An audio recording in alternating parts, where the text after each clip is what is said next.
This is Our Side of Addiction, the podcast. I'm Amanda Bork. Let's go.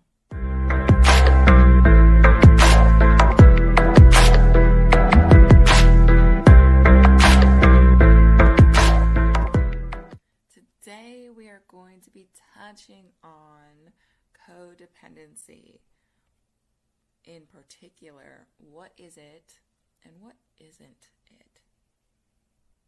Let's kind of unravel it, unveil different responsibilities, and how to survive in the midst of codependency.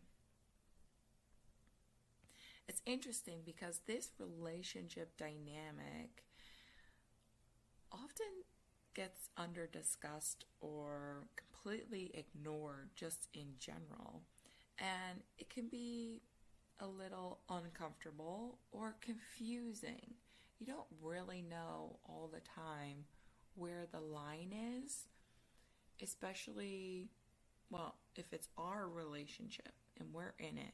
It can be hard to be unbiased, and because we're on the inside of it, it can be a little challenging to see where the dysfunction really is. If we're looking at other people's relationships, it's a little easier to spot, but it's more difficult to have conversations with them about it. This podcast, why I'm even here, it's very important for me to speak openly and honestly. When my sister was alive and in her addiction, one of my biggest barriers was no one wanted to speak the truth to me. They would just tiptoe or hint on things or just not talk about it at all because they didn't want to say it.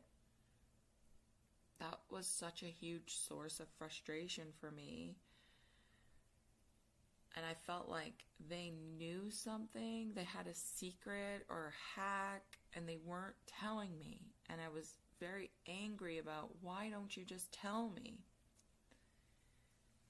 My mission is to say it. I'm on the other side of it. I've gained an immense amount of experience and education around addiction. My goal is to tell everyone. I'm going to be shouting it from the rooftop.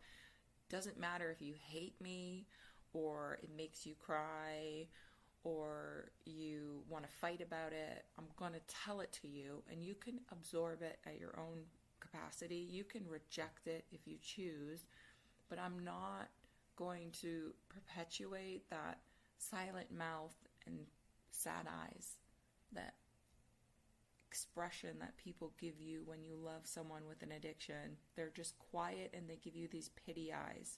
I'm not going to do that. The topic of codependency can ruffle some feathers. And I just want to preface this by saying that we come here to speak the truth, and nothing ever is under the context of shaming or blaming or thinking you're responsible for something. Never. All we do is we bring awareness, and we offer the information, and you can do what you want with it. I want to make sure that we start off on that grounding, and you guys know that it just comes from a place of love, but also extreme understanding of what it's like to sit where you're sitting. As you know, with my sister, she had more than one, but she had one very pronounced codependent relationship with a family member. It was weird. I knew it was weird, but I didn't fully understand codependency or the implications of that. Maybe part of me didn't want to research it. If we're staying on our theme of full disclosure, a big part of me didn't want to find out more about that relationship. It was weird almost not incestual, but to the point where you would start looking sideways at things. Like, what is happening? She never wanted to leave their side. She lived with them, never wanted to leave the home, never wanted to leave the town. I had invited her many times to take trips or to go certain places or even spend the night somewhere. She was hyper anxious to ever leave the house. And you might think, oh, that's part of her addiction. It was more than that. It was the person. She was also addicted, because what you'll see, codependency is this relationship addiction. She was very heavily intertwined with this family member and almost subservient to them, where if they got home from work, she had to rush home. It was really strange. But again, I didn't really want to see it. I didn't really want to look too deep into it, because I'd rather be in a state of denial at that time than investigate it further. And I was aggressive toward her because I was a little harsh on her, because she seemed so weak and in her 20s, never left home, never did anything fun. And I was very harsh on her because she was babied in all other parts of her life. And I would say things to her like, why do you have to go? Why do you have to be there? Who cares? Why do you always have to have your nose in whatever's going on over there? Go live your life. And that just never worked. She never received that harshness, just in general. She didn't appreciate it. And I never tried another tactic because I can be very harsh. We mismatched a lot on that. But I tried discussing this with another family member, and it was just kind of pushed away, and we just let it be. I didn't understand at the time how dangerous codependent relationships are in general, but more so for addicts. And this is just one of many conversations about codependency, but it's dangerous for addicts because it keeps them in their addiction. And I will say, if your loved one with an addiction is in a codependent relationship and they don't alter that relationship, there's no chance they're getting sober, and there's no chance they're going to stay sober for any actual length of time. I mean, maybe they'll make it to 90 days. And that's how detrimental it is. It will stop them from getting clean or getting help, just in general. Okay, let's pivot a little bit here. Codependency is misunderstood often. And we can think about it as the context of being in the relationship, where the emotional load, the effort put into the relationship is unbalanced. We're going to have a giver in that relationship. In this example, that would be my sister, and the taker. That would be the family member who takes.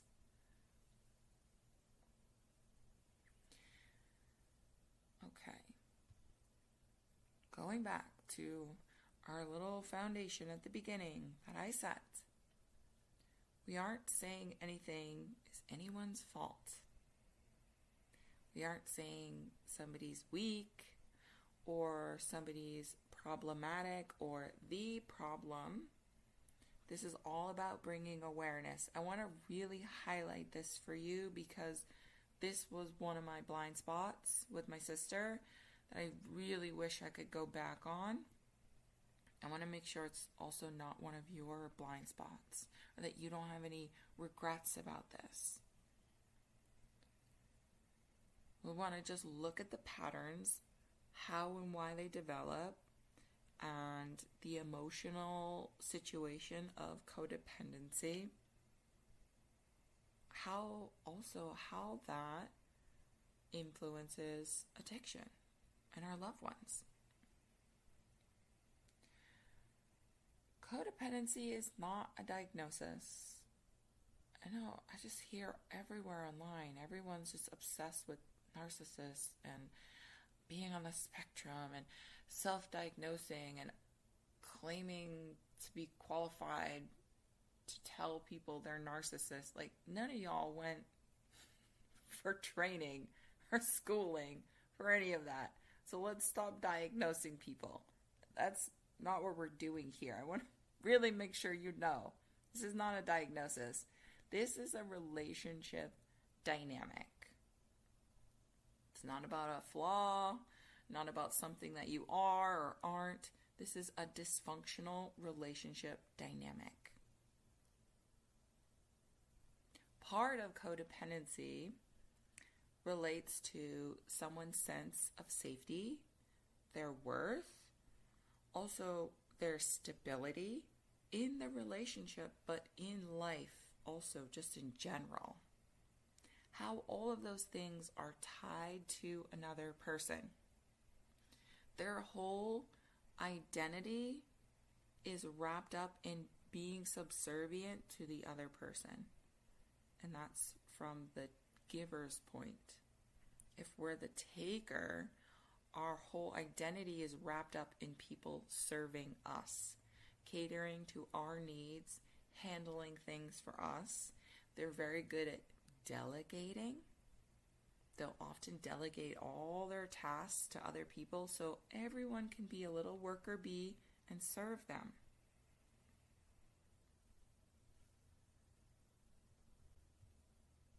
There are feelings of being overly responsible for the other person, overly invested in this relationship, including choices or outcome as well.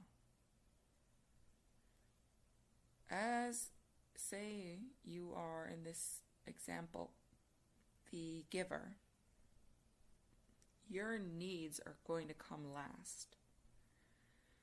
Your needs, your self-care, your identity, your life, your hobbies, all of that is last. The priority is being of service to the other person in the relationship, to the point where it's obsession. I mean, you're constantly choosing that other person over anything else in life. While this relationship dynamic is most common in families or houses with addiction, it doesn't exclusively exist there.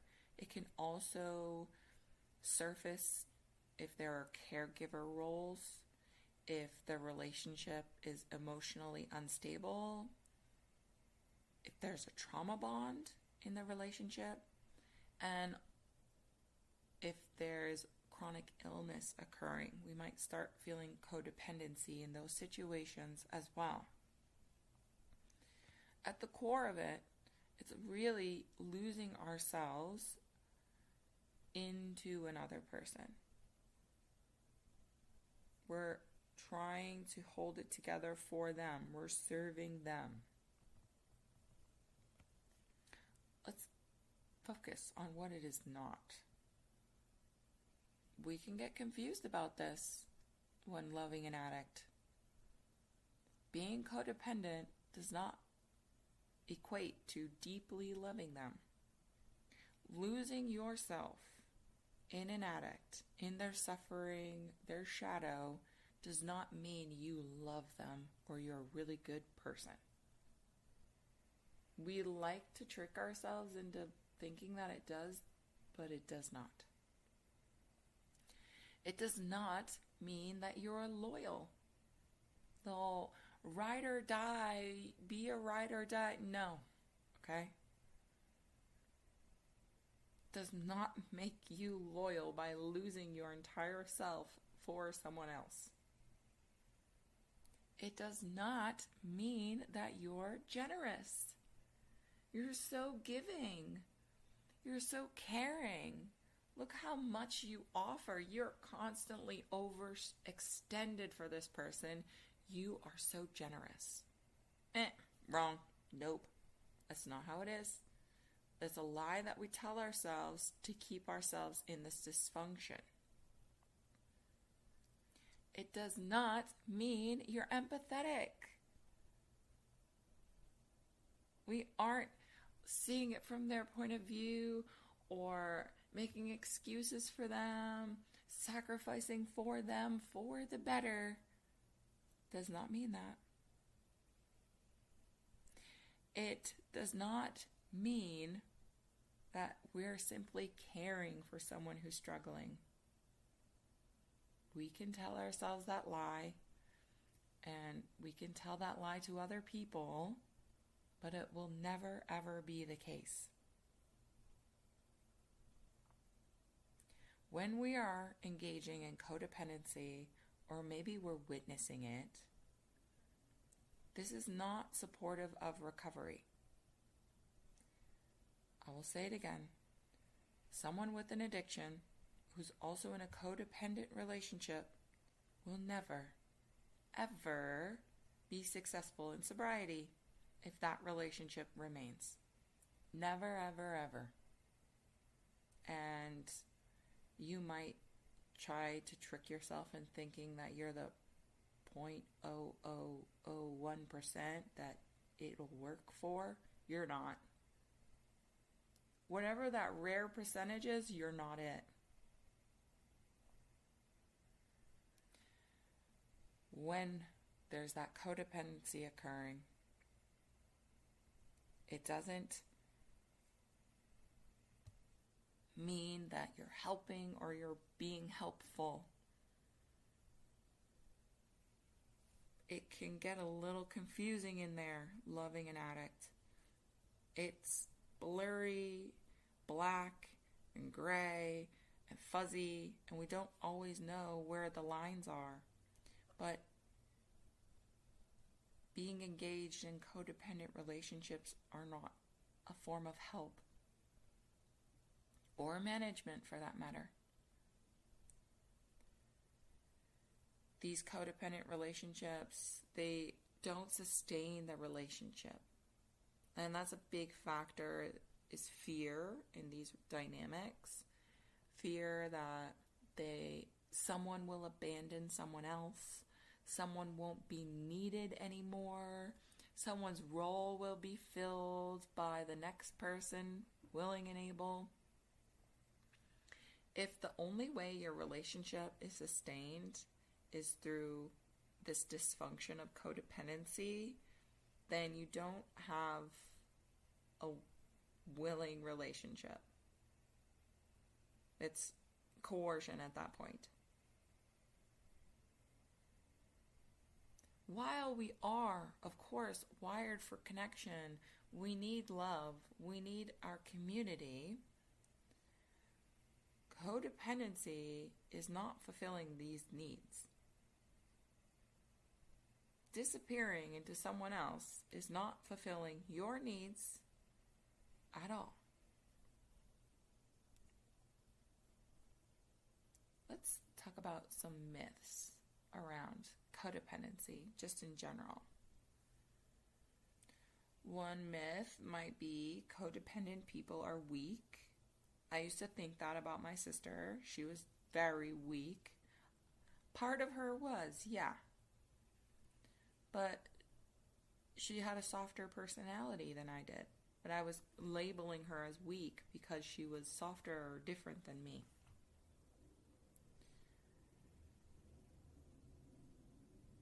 Our second myth: if I stop being codependent, that means I stop caring.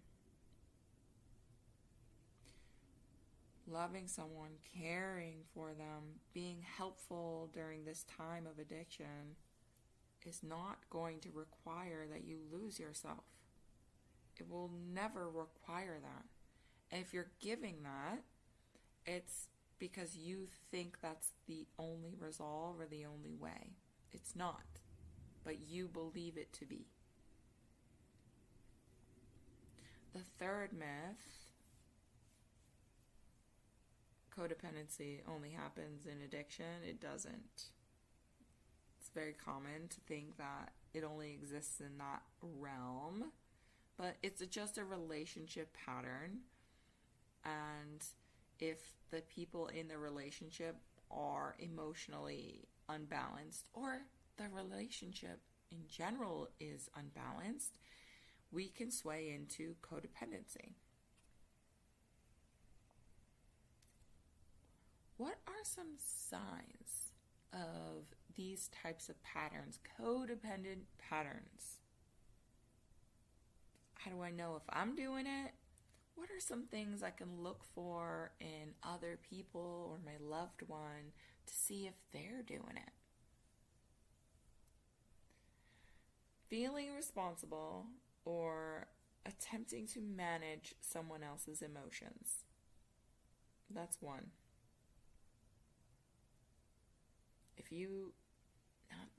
Here's where it gets a little murky, because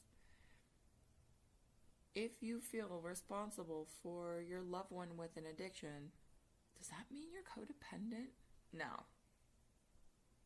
You want several things on this list that I'm about to name, and you want it to be overtly. Of course you feel responsibility toward your loved one with an addiction. Of course you're going to be monitoring their mood, trying to fix them. That doesn't mean it's codependent. You want for it to be that dysfunctional, it has to be very swayed. Feeling responsible. Okay.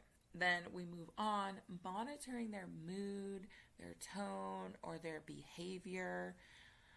I think of this as that hypervigilance that we find in homes with abuse. Your safety depends on immediately clocking the behavior, tone, or mood of whoever the abuser is. I can gauge whether or not I'm going to get beat tonight 3 seconds after they step in the door. And it's very similar in these types of codependent relationships where there's this hypervigilance on sorting out what their behavior is, how is their tone, what's their mood, did the mood just change, and feeling like we have to change also according to them.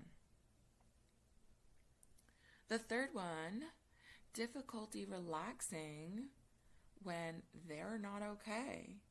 And that ties into monitoring or that hypervigilance. I can't relax and have fun because they're angry or they have an attitude. They had a bad day. So now I have to be sullen. And I have to not smile or not joke. Did I say sullen? Solemn. Where our experience is dependent on them. That's the third. The fourth, feeling guilty when we prioritize ourselves. We're not allowed to make ourselves the priority or focus on ourselves, work on ourselves. We can't. That priority is reserved for them. It's a big one. Number 5, or the fifth one, over-functioning when they're under-functioning. One person, the giver, is going to be overextending toward the other person, the taker, constantly, consistently.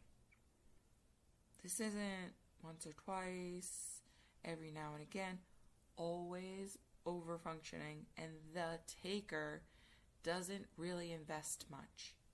The taker is very crafted at breadcrumbing, and they'll give you just enough to keep you on the hook. They're skilled at that. That's the technique to keep you giving. The reserve. The sixth sign or pattern to look out for is this constant urge to fix, to smooth over, or maybe even to prevent a crisis. This is that over responsibility. I feel like it's my duty to fix or prevent or to change.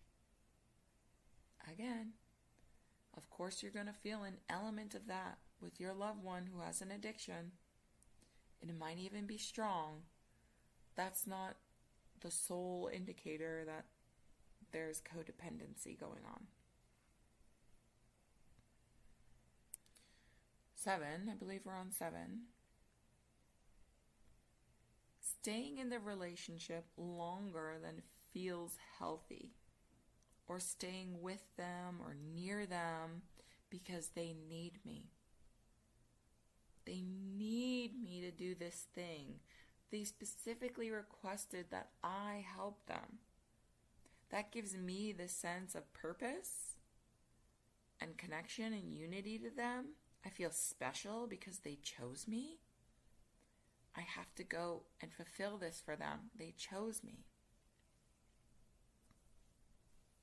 The last thing I have here is losing touch with what you want or what you feel. And I would add to that losing touch with your own identity just in general. Because it's not about you, you're always making it about them. Any of these patterns, they're really just coming from this state of adaptation. People learn strategies on how to survive and how to get their needs met. If we're coming from dysfunctional childhoods, maybe let's look at the taker in the codependency. The taker learned that if they recruit others to fulfill their needs, it feels really nice. I mean, think about it. How nice would it be to have 1 to 5 people who are basically serving you? They're dropping things whenever you call. They're always there for you. You can get them to do little tasks and deeds for yourself. That must feel really nice.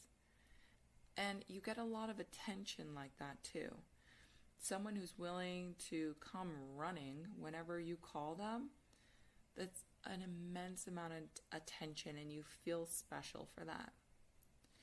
If you're the giver in this relationship, it feels really nice to be needed. It feels so nice to be chosen, to be special, to be recruited to do some specific task for someone that you love. It feels nice to be needed. And it feels really nice to fulfill that for someone. Not only do you need me, but I can fulfill that for you. These are just dysfunctional ways of being that it was learned, adapted. Usually it occurs in childhood, but doesn't have to always have been from there.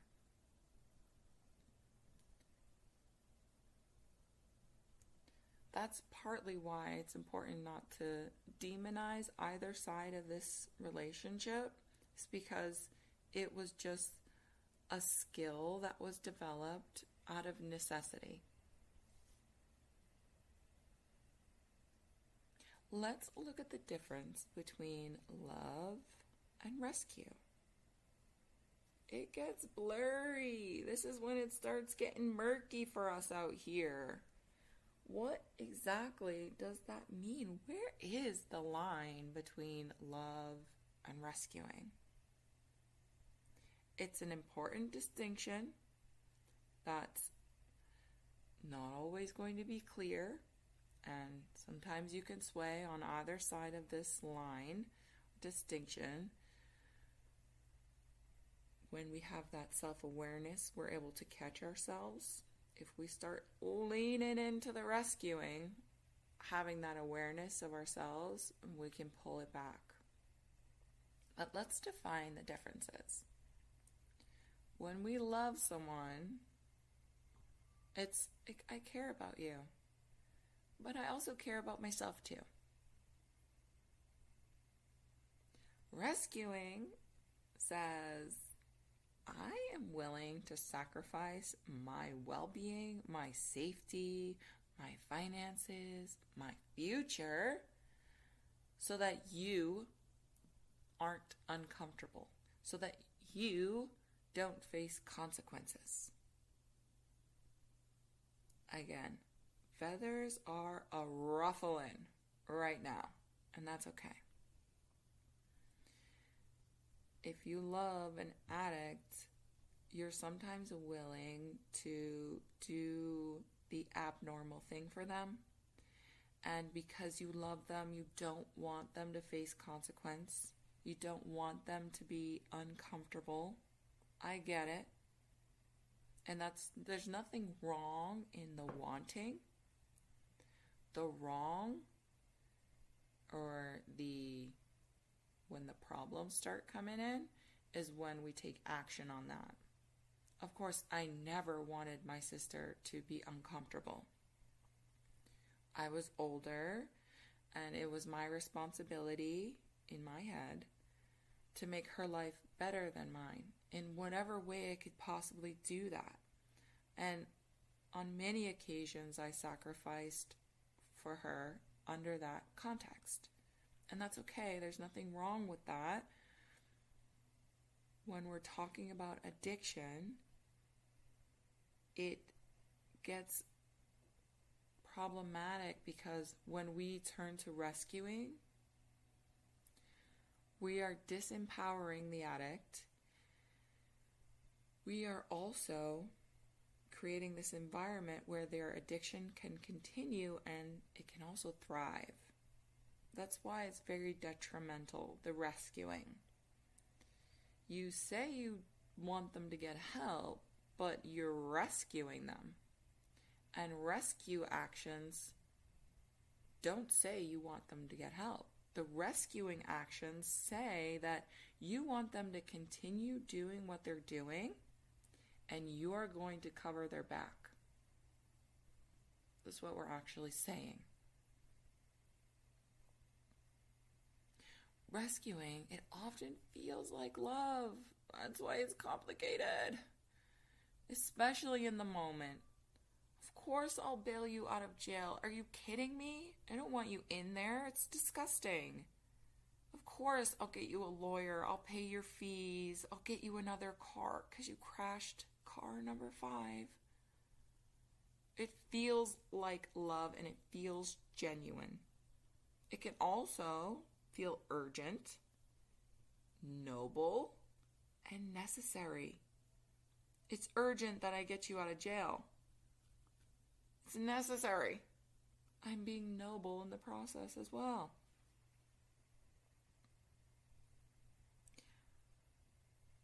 Problematic aspects start entering the chat right now because rescuing, it keeps our loved one or prevents them from fully engaging with reality. They're shielded from reality. When you shield them from consequence, they don't have to own up to what they've done or what they continue to do. If there's no repercussion, there's not going to be change. Yeah, let's say it again. No repercussion, no change. And I'm telling you that from the pit of my stomach, from the balls of my baby toe. That is the truth. And that's how addiction works.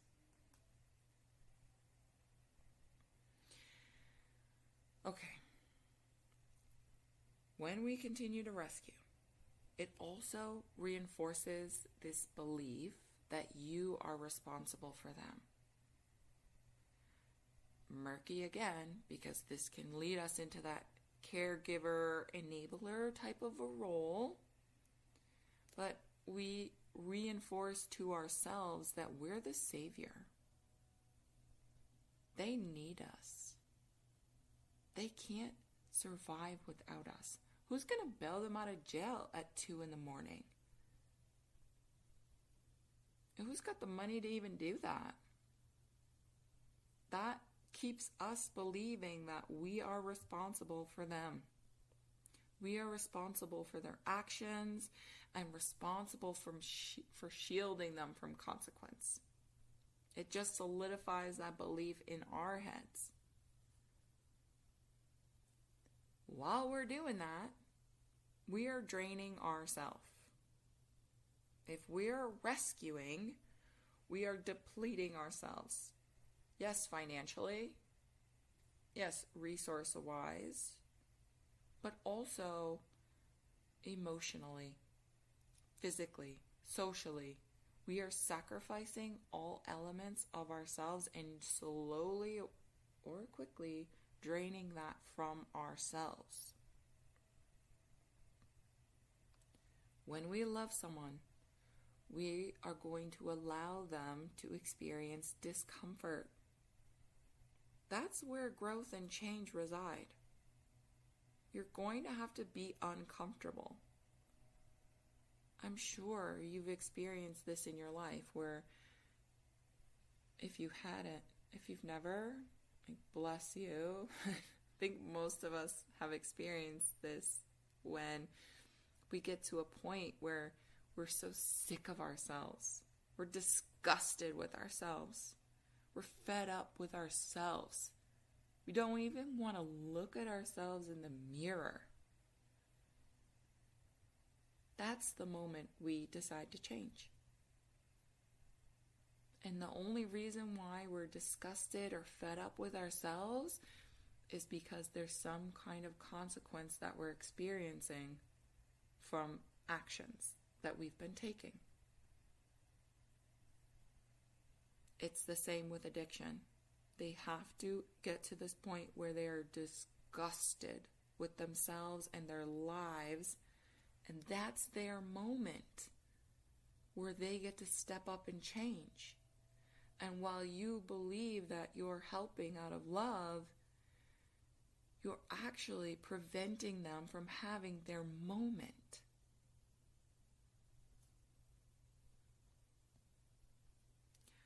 Let's look at how codependency develops. Most of these patterns or relationships, they develop unconsciously.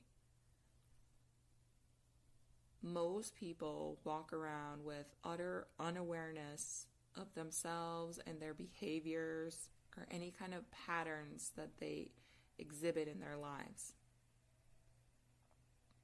Most people are not fully aware. I will say that there is a slight awareness at the front of their mind when this is happening. Of course, it's intentional and by design, but not to the point where they would be able to call themselves out for it, usually. But this environments that facilitate this dynamic are going to be where emotions are unpredictable, love is conditional, learning that keeping others calm also keeps you safe, this perception that you have to be the stable one. Those are just some examples of environmental factors that can create this dynamic, along with the childhood dysfunction elements could be there, don't have to be. This is all intensified by some things that we commonly experience when we love an addict. Fear of loss. Oh my gosh. I used to walk around with my phone on full volume. Never left my body. Also would vibrate. All notifications on. Even if I got an email, my phone would buzz. And the second my phone made a peep, I sprung into action, grabbed it, opened it. Who is it? What's happening? This constant fear. And that can feed into this codependency dynamic. There are also high emotional stakes. When we love an addict, the stakes are high. trust is depleted or broken. I mean, it's very hard to trust an addict. They'll just put you through it a few times and then you realize you can't trust them. And then, of course, repeated crises. There's always drama happening with an addict. There's always something going on. And that feeds into these dynamics. Our nervous system essentially learns that if I stay alert, hyper involved, and needed, that I can prevent things from falling apart. I can swoop in before it gets too bad. This behavior is learned and developed or established over time. It's really rooted in learning how to survive either life or a relationship dynamic or an event. This moment in time, this is happening. I'm trying to survive. We're talking a little about the nervous system. Let's think about or chat about what's going on in our bodies. It's quite interesting because I facilitate group meetings at a rehab, and we had a meeting not that long ago about codependency, and we were discussing how the activation in the brain from codependent relationships, especially as it pertains to enabling or rescuing, it activates the reward circuits in our brain, the neural pathways similar to an addict, how they get their dopamine hits, how they get rewarded for using in their biologically in their brains. The same experience is occurring during codependent relationships. We are actually getting this dopamine hit that rewards us for behaving these ways. That's why addicts are prone to codependency, because they're getting these dopamine hits similar to using substance or behaviors. And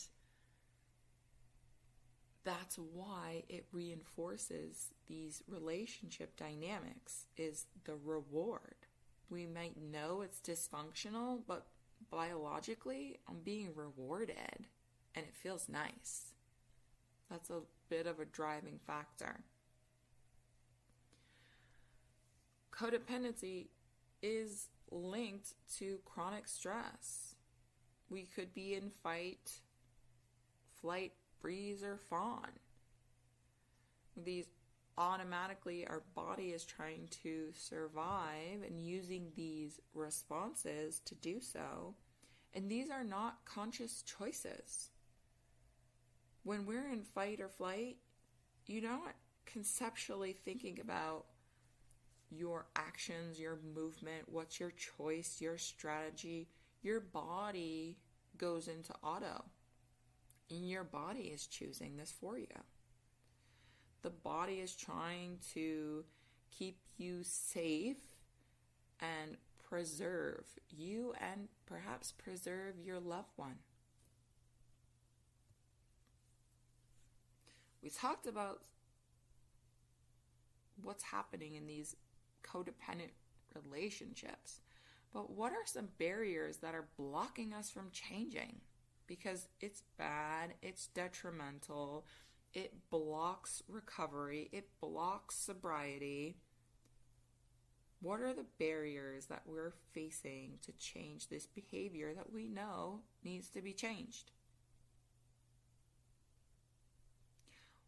Your identity could very well be tied or connected to being the strong one, being the savior, being the noble one. If you're identifying in that, it's very difficult to change, because you're wrapping your who you conceive yourself as into that. Another barrier could be guilt. You try to step back, but every time you do, you feel awful. You feel guilty. You're bad. I used to do that to myself all the time with my sister. Would tell myself all the time that I was a bad sister, just to beat myself up because I couldn't change the situation. And because I was upset about that, I would abuse myself with this guilt. Another barrier is that you are worried, or maybe you believe that if you do step back or change the relationship, that you're abandoning them.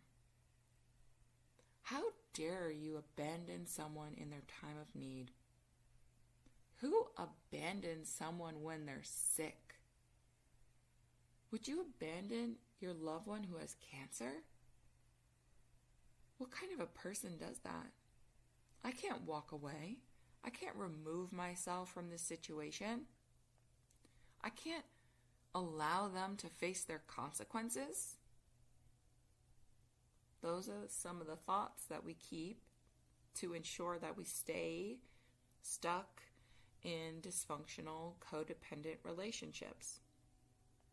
It genuinely feels like abandonment. And to make that worse, other people, if you do pull back, other people might tell you that you're abandoning them. That happened with my sister. I was very overextended with her for a couple of years, and I was distraught, and I was going through a lot of things as the result of that. I was having this reoccurring nightmare. I was numb all day. I was not sleeping. I was going through a lot because of her addiction, and I decided to pull back. I said, I'm not gonna play the game anymore. I'm not investing my whole essence into this. It's your choice. I'm not gonna give my life for you, and you just continue to do what you're gonna do and never change. I'm not doing that trade-off. I wrote her a very nice letter. I told her I hope she gets help. I want us to come back together one day as sisters and rekindle a healthy relationship. I did all of that. She had a fit when she read that note. I didn't answer her call, but she left me very nasty voicemails, several of them. And what happened was it caused a rift. Our mother was now angry at me, told me I abandoned her, told me how bad I was. She harped on that for quite a while, and that was her favorite thing to talk about, how awful I was for stepping back, for reclaiming my health. And when you decide to pull back or try to rebalance, recalibrate, it can be very difficult when there are other people involved who are now blaming you or making you the bad guy in the situation. The thing with dysfunction is if you decide that you don't want to do it anymore, everyone else who's playing the dysfunction game is going to try to bully you into continuing the dysfunction game. And they will bully hard. It doesn't mean that they're right. It doesn't mean that you're a bad person. It just means they are scrounging to get you to continue the dysfunction game. And that's not going to lessen your experience because it's going to hurt. And you might be outcast for it. And your name may get dragged through the mud for it. But we have to stand tall and strong in the fact that you deserve a life as well. You deserve to be healthy and to be sane and to sleep and eat. Okay, I want to make sure you fully grasp that because I remember how detrimental that was for me, and I know that's happening to other people, and I just You are fine and there's nothing wrong or bad about what you're doing. And then the other barrier that I have here is this thought that if you stop or pull back, everything will collapse. Who's going to bail them out of jail at 2 a.m. if it's not you? Is maybe the whole family image is going to collapse because you're the one keeping it together.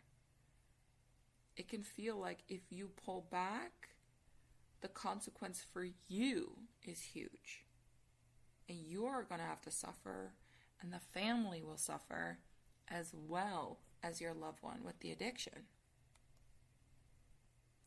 When there's dysfunction involved, and we decide to change or recalibrate, it will feel dangerous. You will feel threat to being part of the family, threat to the relationship, threat to yourself, threat to your loved one. That's just how the experience is going to be. Feeling that threat does not mean you're doing the wrong thing. How do we take the first steps? Because we talked about some barriers. How do we actually start making movement in these codependent relationships? One thing to note is it doesn't have to be drastic, and we don't have to give people ultimatums. We can instead make small internal shifts. Remember, this is about you shifting. We're not asking others to shift. This is about you recalibrating yourself. The first step is going to be awareness. Having that self-awareness and reframing from judging. We want to notice any patterns, maybe take some notes. This is where we can start implementing a little journaling, being hyper aware of our patterns, our behaviors, and the emotions attached to that. The second step, separating responsibility. What belongs to you? What does not belong to you? Are you carrying their load? That's a big one. We want to make sure we're separating our responsibility, making sure we have ours and they have theirs. We're taking care of our side, and their job is to take care of their side. The third step is reconnecting with our internal self. How do I feel? What do I need? What have I been denying? What have I been postponing? Connecting to what you need, what your lack is right now, and finding some ways to care for that lack, to start filling in those gaps for yourself. And the fourth step is having support. Codependency is going to thrive in isolation. We want to do the opposite. How can we get people to support us? And listen, if you're not a group type of person, I too am not a group person. Like, I'm a arm's length away type of a person. However, if outside support is just not comfortable, not accessible, not something you're open to right now, that's fine. Instead, what we can do is fixate on your identity. What are some hobbies you want to try out? Maybe different types of activities, learning a new language, identifying your personal style, changing your haircut. These are other ways that we can offer support to ourselves and that help harness our individual identity.